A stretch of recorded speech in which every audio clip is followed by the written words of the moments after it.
Alors, ici on est sur le AS38.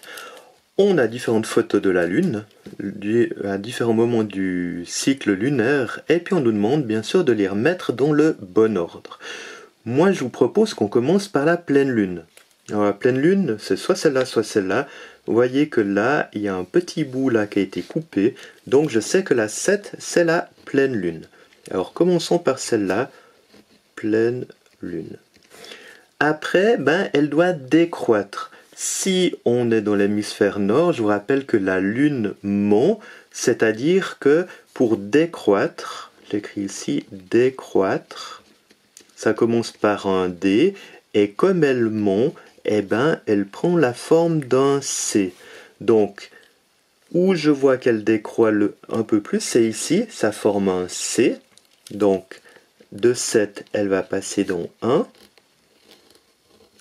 Après, on aura un quartier. Alors, celui-là ou celui-là? Là, ça fait un D. Là, ça fait un C. Donc, ça va être celui-là, 3.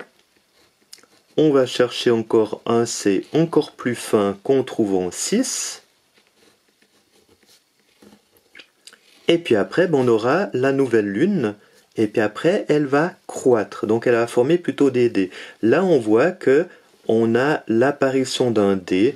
On verra pas grand-chose noir sur noir.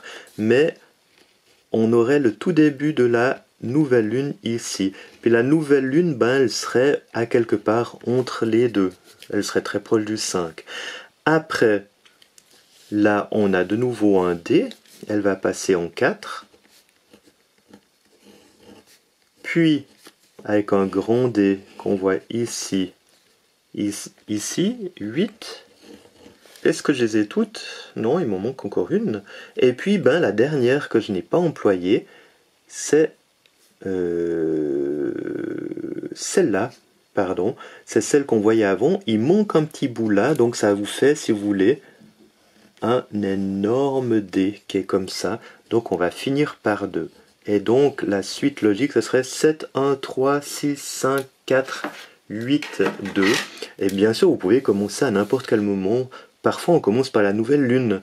Donc ce serait 5, 4, 8, 2. Et puis après, 7, 1, 3, 6.